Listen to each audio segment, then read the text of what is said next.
Shalom Bapak Ibu, senang kasih dalam Tuhan. Haleluya, kita bersyukur hari ini kita sudah memasuki akhir minggu pekerjaan kita, tentunya Jumat 25 Juli 2025.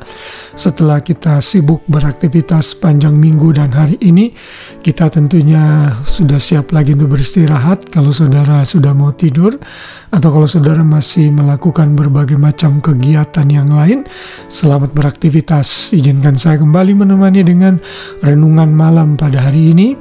Kita masih belajar mengenai kemurahan hati yang harus kita miliki sebagai anak-anak Tuhan.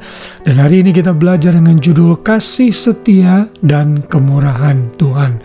Saudara, di dalam Alkitab bahasa Indonesia, kata hesed dalam bahasa Ibrani seringkali diterjemahkan kasih setia, rahmat, kemurahan, ya.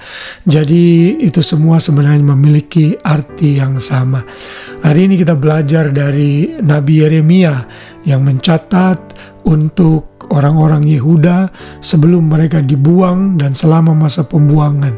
Yeremia Nabi yang memberikan nubuat dan peringatan agar Yehuda bertobat, tetapi mereka gagal melakukan nasihat Tuhan dan hidup menurut apa yang mereka mau. Saudara tahu ceritanya, akhirnya suku Yehuda ini atau kerajaan bagian selatan ini dibuang ke Babilonia selama 70 tahun. Di tengah-tengah pembuangan inilah Yeremia memberikan banyak nubuat, dan salah satu nubuat yang sangat penting atas Israel adalah Tuhan belum selesai dengan mereka. Tuhan yang sudah terlanjur berjanji kepada bapa leluhur mereka, yaitu Abraham, Ishak, dan Yakub, akan memulihkan mereka karena Ia Tuhan yang penuh dengan kasih setia. Dan kalau saudara membaca nanti dalam Yeremia pasal 31 sampai 33, ini adalah pasal yang merupakan perjanjian baru, New Covenant, yang Tuhan akan buat untuk orang-orang Israel di masa depan. Dan kita sebagai orang-orang hidup di perjanjian baru sudah menerima benefit dari perjanjian baru ini, karena Yesus sudah mati dan bangkit serta naik ke surga untuk kita. Sebelum Yesus disalibkan, Yesus mengambil cawan, lalu Dia berkata, cawan ini adalah perjanjian baru yang dimeteraikan oleh darahku. Jadi Israel belum selesai, perjanjian dengan umatnya akan terus dipelihara karena kasih setia Tuhan. Nah, di dalam konteks inilah kita membaca dalam Yeremia 31 ayat 3 yang menjadi ayat hafalan kita. Ayat ini berkata, dari jauh Tuhan menampakkan diri kepadanya. Aku mengasihi engkau dengan kasih yang kekal, sebab itu aku melanjutkan kasih setiaku kepadamu. Jadi ini adalah perkataan Tuhan untuk orang-orang Israel, bahwa Tuhan akan selalu bermurah hati kepada mereka, sehingga Tuhan akan melanjutkan segala yang Ia sudah janjikan untuk digenapi atas Israel. Dan ini tentunya akan digenapi secara korporat.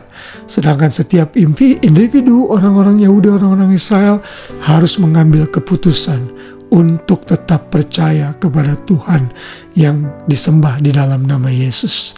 Setelah di dalam New American Standard Bible, Alkitab ini, ayat ini diterjemahkan sebagai berikut. The Lord appeared to him from afar, saying, I have loved you with an everlasting love. Therefore, I have drawn you with loving kindness. Jadi Tuhan memanggil dan melanjutkan kasih setianya kepada orang-orang Israel. Kalau Tuhan sudah melakukan ini kepada bangsa yang demikian keras hati, tegar dengkuk, dan seringkali tidak taat, terlebih lagi Tuhan pun akan lakukan yang sama bagi kita. Kasih setia dan kemurahan Tuhan itu berjalan beriringan. Tuhan tidak mungkin murah hati kepada kita. Tuhan tidak mungkin berkemurahan kepada kita bila Ia tidak memiliki kasih setia.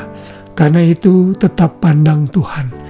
Teman-teman kita boleh meninggalkan kita, keluarga kita mungkin mengucilkan kita, dan orang-orang terdekat kita mungkin sekarang jadi musuh. Kita tidak perlu takut, karena kasih setia dan kemurahan Tuhan itu selalu ada dalam hidup kita. Mari selalu bersyukur untuk kemurahan Tuhan yang melimpah dalam hidup kita. Haleluya, selamat malam, selamat beristirahat. Biar kasih Kristus menaungi kita semua. Tuhan memberkati.